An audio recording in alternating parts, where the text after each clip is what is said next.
If we strip technology, phones, I'm not saying we should have phones in schools. I'm saying if we look at it from the view of ban this and that's the answer, what we also do is we deprive, I think, young people from a world that they're born into where technology is readily available. You're listening to Around the School Table, hosted by me, Steve Davis, and proudly powered by Xuno Suite. We'll be bringing together the many voices shaping primary and secondary education across Australia, from principals and teachers to education thought leaders and system innovators. Whether you're in the classroom, the staff room, or the boardroom, this is your podcast to be informed, inspired, and connected. On this episode of Around the School Table, we're joined by Ben Sacco, a thought leader who spent a decade working at the intersection of teaching, education policy, and business innovation. Ben's unique perspective is captured in his book Disruption in Schools, where he challenges traditional thinking about student behaviour and invites us to see disruption not simply as a problem, but often as a powerful signal.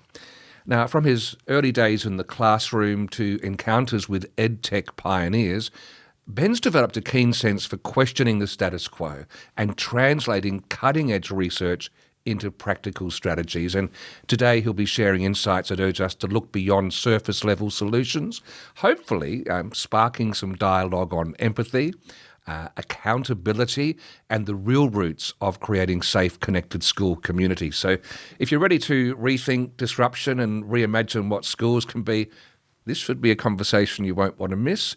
Ben, welcome to Around the School Table. Oh, thanks very much for having me today, Steve. Now, Ben, a bit of background before we get stuck into the nitty-gritty. I believe your 10-year career in education spans teaching, education policy, even within the corporate and business world of education, and I believe you even met the original founder of Xuno, Renee. How has the overlap of these three experiences shaped your view of education? That's a great question. The thing that sticks out for me is mix of perspectives.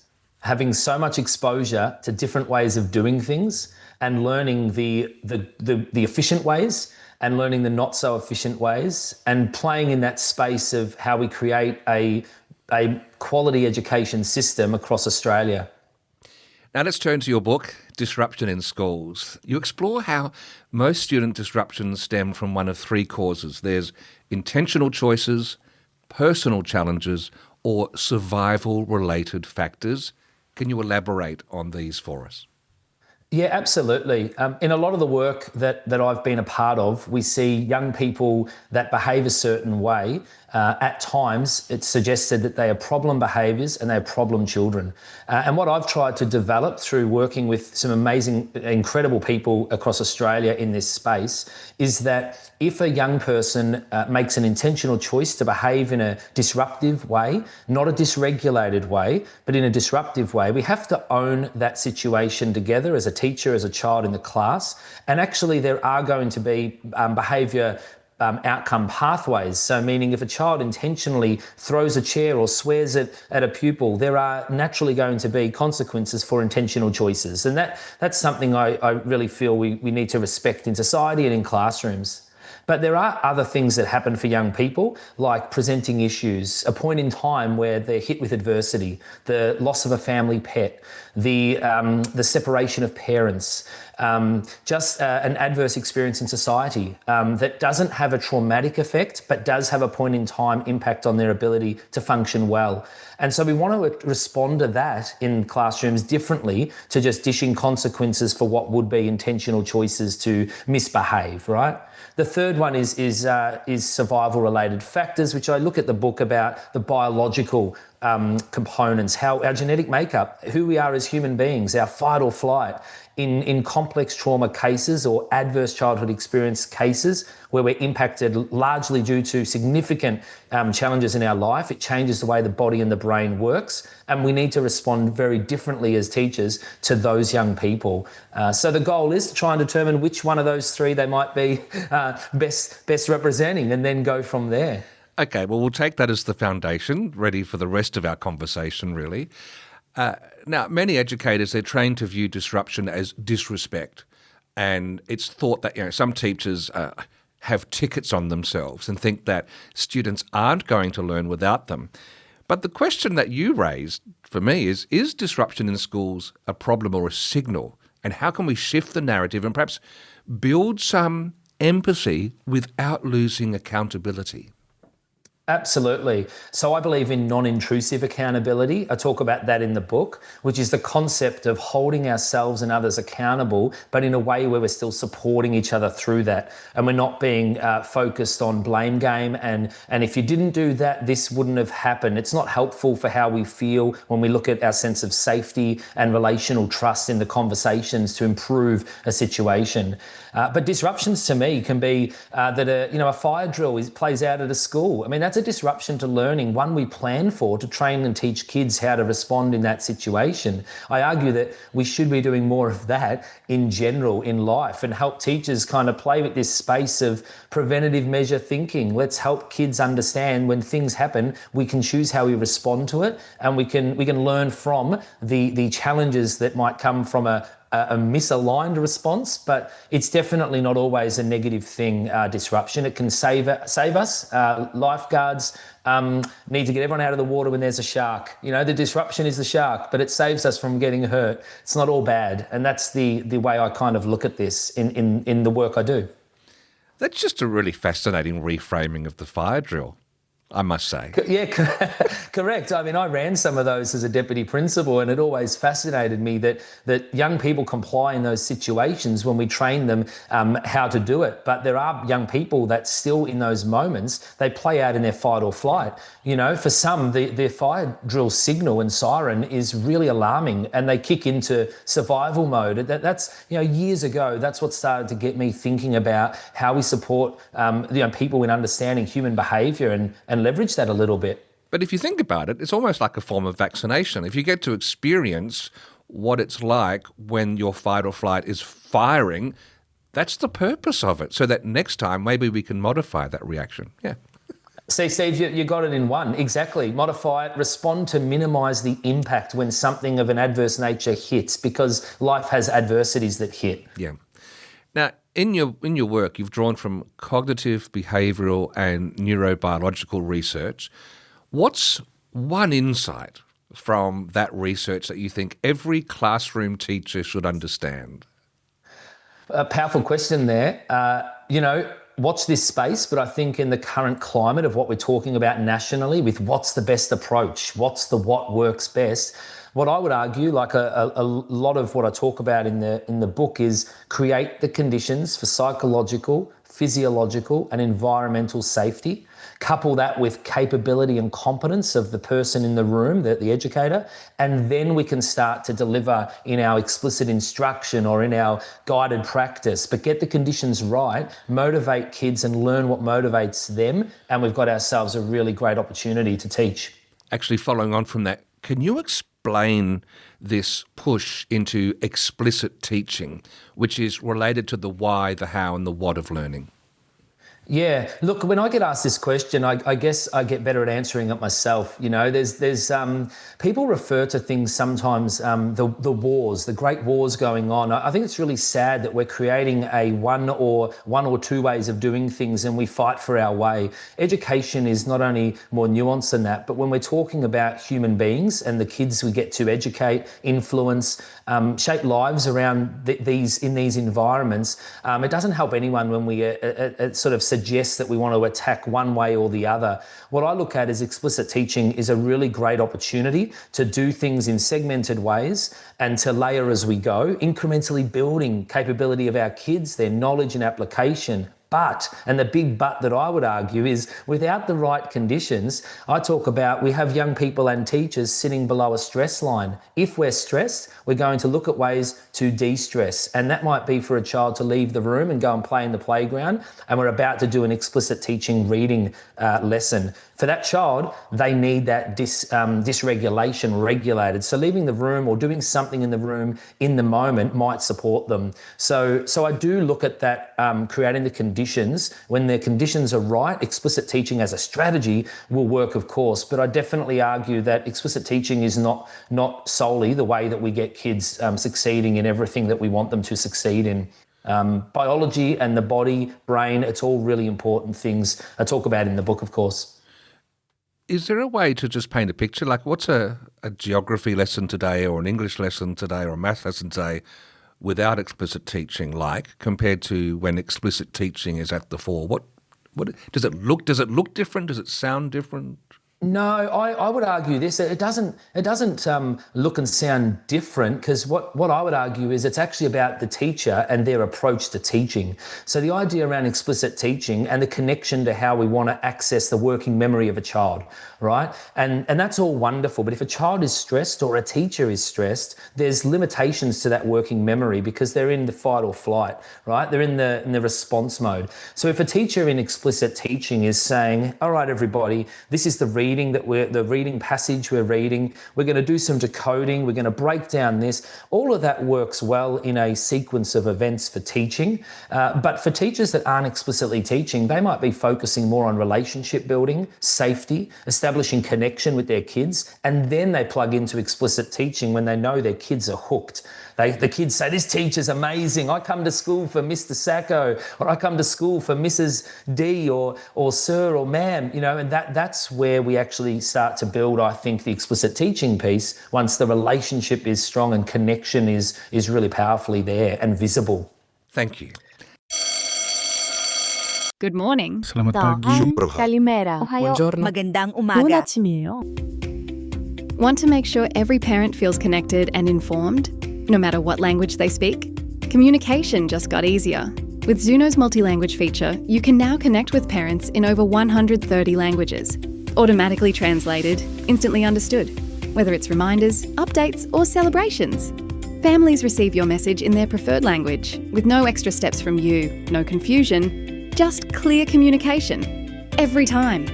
Try it today to build stronger school-to-home partnerships, inclusive, effortless, and effective. In your view, though, I just want to shift gears slightly, and let's get into some uncontentious areas. How do policies like mobile phone bans miss the mark on what really causes disruption, and what do you think would be a more effective, real-world ready response look like? Yeah, really great, hard question here, right? Hard hitting, I should say, not hard. I've got a wonderful response to this, I think, in the sense that the current research around mobile phone bans and the evaluations are showing it's working, okay? Governments and departments are putting that out. They're saying, globally, there's different pockets where they're saying less distractions, less bullying, etc. I come from it from this point of view, though, right? If we strip technology, phones, I'm not saying we should have phones in schools. I'm saying if we look at it from the view of ban this and that's the answer, what we also do is we deprive, I think, young people from a world that they're born into where technology is readily available. So for guys like me, I didn't get born into a world of phones. So phones wasn't the norm. It was something I anticipated coming, right, in my early 20s, yeah? But for young kids being born today, the phone that exists is like the flower in the garden that exists. It's the air they breathe. It's just their brain scanning going, this is part of my world. Now, if we take these things away, we don't take food away. We don't say to a child, we're not going to give you food at school. I do think that whilst it helps, I think the real answer is in helping our young people understand the outcomes of misaligned phone and tech use. I think they're the teachable moments that we really miss. Good schools are doing it well. Not enough schools and enough talk shows examples of where that can work. There is a flavour of stoicism in what you're talking about, because the Stoics, if I remember them correctly, would deliberately dress with few clothes on a cold day so that when they're caught without many clothes on a cold day, they have a degree of readiness. And if I'm not wrong, is that something similar to what you're saying? If we don't have the opportunity to stuff up in the way we're misusing our technology at school, we're not going to learn and have that resilience when we need to be self-directed to manage our use of such things. It's spot on. It makes me happy that what I'm saying may be said in a way where people will, in your listeners, will take that on. It's very easy to say, "Whoa, he's against the phone ban." It's not what I'm saying. I think we lose opportunity where we don't prepare in the training room of a classroom our young people to learn what works and what doesn't in the way in which they approach these things, because you've got parents that are saying we need help to their school, right? We need help with this. And we've got kids that are trying to navigate it, and we've got teachers that are saying it's distracting the learning, right? One thing that I don't hear enough of is adults created phones and technology. We gave them to kids. So why is the young person, the kid, the problem with the problem behaviour when adults put this in their hands? I just think we should be more responsible as adults and say, let's invest more time in the way we supervise, giving these young people, when we make that choice, these tools. Because if you give them the keys to the car, you know what can happen if they don't have the supervision and the hours under their belt. So I just get concerned we blame kids quite easily and say something we created as adults and allowed them to do without the right training and support is now their problem and over to you, you know? How dare you point the finger back at us? Well, I'm a parent too, and I think that what frustrates me is where we think that all these issues get solved at election time by schools. You know, I've seen it. I'm lucky enough to be a parent. Not everyone's lucky enough to be a parent for different reasons. I think it's incredibly daunting but rewarding. I think I'm also lucky enough to have been in schools as a teacher, a deputy principal, worked at the system level. So I've seen both sides and the struggle when they're not your own kids, but you're having to convince them to take on what you're saying through influencing them through education because it benefits them. It's a hard sort of, I think, stretch and battle. I'm fortunate, like some, to actually live both right now, and I've got young children where I'm learning every day about what works and what doesn't, even with a perception of knowledge I have, right? And I don't get it right all the time. Imagine people that don't have access to the resources I might. So empathy, compassion, to your point at the start, it's massive, and we should be seeing more of it in society, but also in the way parents and schools work together to combat some of this challenging stuff. All right. Well, I'm going to pick up on the word compassion you just used then.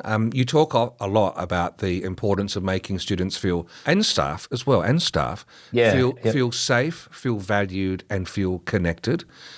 What are some small but powerful shifts that schools can make to begin fostering that kind of, I guess it's a culture?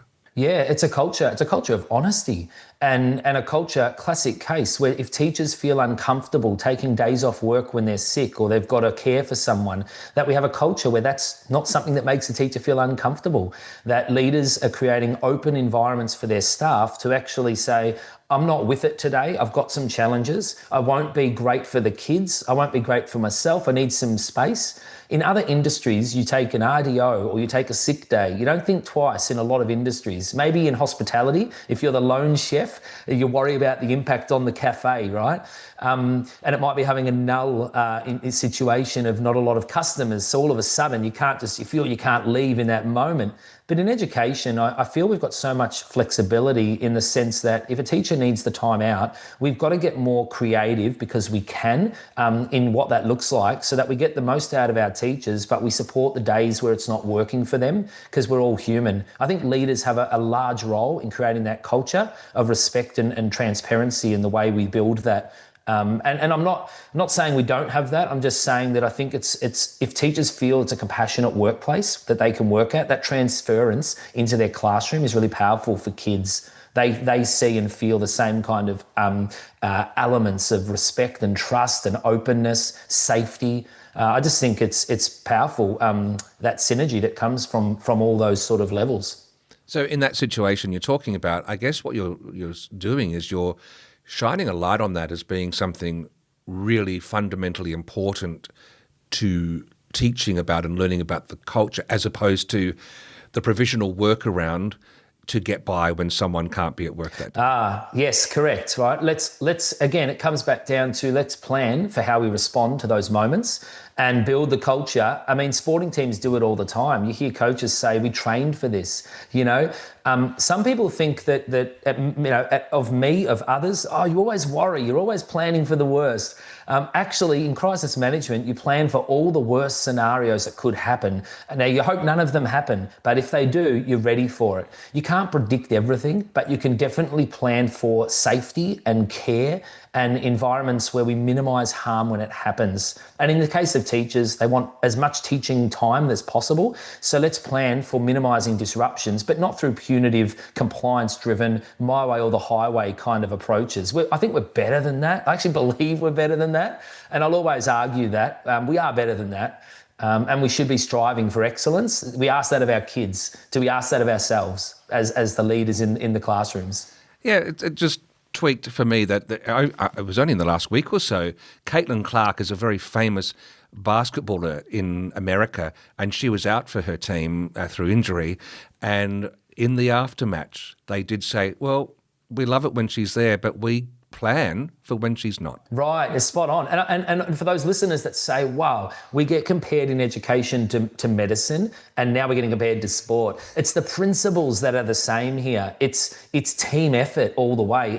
I'd say to listeners, any teacher that feels they're on their own with all of this, you're not being led well, and you should really be okay. You should really feel like you need to ask those questions. Teaching is a team approach. We're trying to influence young people that will lead our country, or will be doctors, or will be cafe owners, or will just be happy with whatever they choose, you know, but it's a team effort. So I think sometimes we get caught up in the heaviness that we forget that sharing the load is better than wearing the load on our own. There are definitely those one-to-one relationships teachers have with certain students that changes them for life, but they're not lone wolves, are they?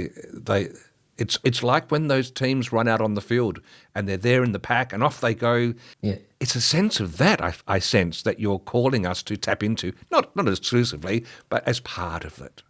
Yeah, absolutely, yeah, because humans are social beings, right? Yeah. We want to connect. So, I mean, a lot of this makes sense. It's not rocket science. I often say that, people say, oh, expert education, person says this and that. Sometimes I think, and I've said this before, we try and solve complex problems with complex solutions. And I always argue, let's solve complexities with some of the most simple things. And in some cases, it's actually sitting down with each other and saying, this is not working, let's just do something lighthearted and different. And on that, what does that look like? Your listener might say, all right, Steve, I've run conferences with my classrooms before, back in the day, where they witnessed that I was giving hot chocolates to a young student who is really what we would class as a schools can't, right? So not school refuser, that they can't come to school for certain adversity reasons, and it's actually their protective sort of mechanism, right? So it looks like school refusal, but it's actually things at school are so hard for them, whatever that is, and it's making them feel they're better off not coming so they can survive.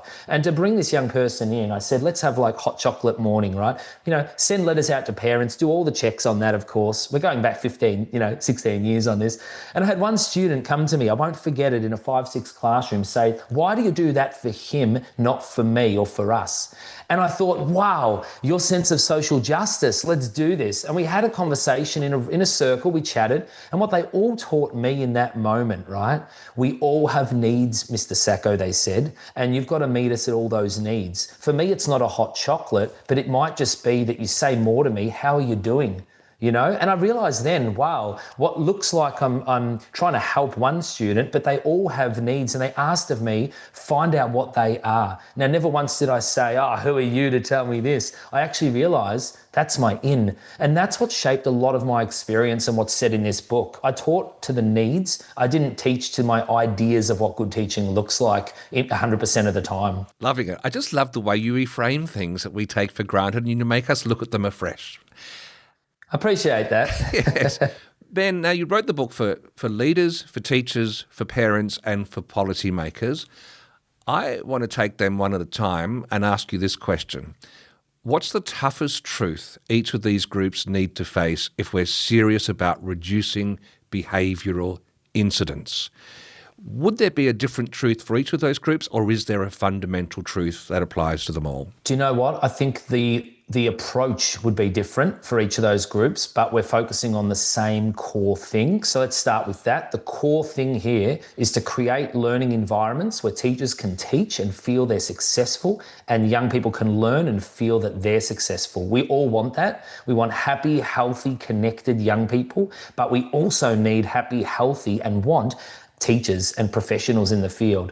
So I come from both ends. So let's start with your principals, right? What do I hope this book does? I hope the book helps principals think about their responsibility should be the staff, not the students. If they create the conditions for staff to do their best work, then the staff will create the conditions for their kids, and then we'll get outcomes. And that's the stuff from an evaluation point of view that I want to continue to map with my company so that we see that this is working. Principals should say, what do I need to do for my staff to actually thrive and really be excited about their work, connected to it, and passionate about it. So that's at principal level. That's policy for them and what it looks like. Now, teachers need to remember that they can't do it all. And I'm sick of hearing rhetoric of we're going above and beyond. Actually, you don't need to. Let's reframe this. Just don't go above and beyond. Just do what's realistic and be okay with that. You know, there's an idea out there that we think we've got to save children. I want teachers to read this book and say, let's set realistic goals and let's achieve those with our kids. And let's create that element of fun and curiosity and connection in a lot of what we do. And so I hope that the book helps teachers practically also respond, not react, to disruptions before they occur and disrupt the lesson. Preventative measure thinking is what I'm looking for teachers. Parents, if you go to that, it's really simple. Parents, at times, I think parents feel like they can't approach a school. School's business. Parents need to just parent kids. And then when parents advocate for their kids that they love, schools sometimes sort of say, well, hang on, you're coming at us in a certain way. I think parents love their children, and whilst they might not approach the conversation in almost always the right way, they don't have the education language at times. I think parents should take this book and say, I'm not on my own with this. Biology, environment, all these things that Ben talks about and others talk about, it actually can make my parenting easier and make me feel like I can sleep better at night, because parenting is absolutely tricky and there is no book for it. So I hope that this builds the educational literacy for our parents, where schools feel that they're not able to do that, quite honestly. And sometimes they are not negligent, but I think schools make it harder for themselves when they don't find a common ground with parents, because we're in it together. And, simple solutions for complex problems, right? So I think I covered all your groups, Steve. What about policymakers? Right at the top. Policymakers, right on top. I think policymakers are great at what they do, but I think that there is unfortunately always going to be an element of distance between the front line and how policy actually works on the ground. I hope this book helps policymakers look at, are our policies fit for purpose within different contexts, and contextualise policies much, much better than what we currently do. That's what I hope. And I hope they answer my calls and we have chats. That'd be nice. Well, that call might come in on your mobile phone, which reminds me, there was one other thing I wanted to ask about mobile phones before we finish. Yeah. What is your thought, just to pick up from where we left earlier, about mobile phone use in schools and about this learning opportunity, when we know that every organisation that's on there, social media, the operating system itself, have used experts to make them addictive?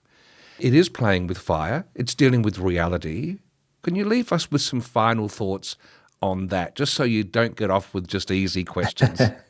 No, it's great. And let me clarify, I don't think there's a place for mobile phone use in primary schools. I think we've got to encourage more and more of the ways in which we engage young kids. I see, unfortunately, even interactive whiteboards or YouTube clips played. I actually think as educators, we've got to lead the use of technology in the right way. And I think in primary schools, I'm a big believer in being careful about how much technology we use, especially when we've got challenges around reading and writing nationally, right? We're trying to improve that. I think we just need to be careful about that. But in secondary, I think, the old graphics calculator that some of us had, the phones have so many wonderful things that we can use. Yes, there's addictive apps. Addictions in life.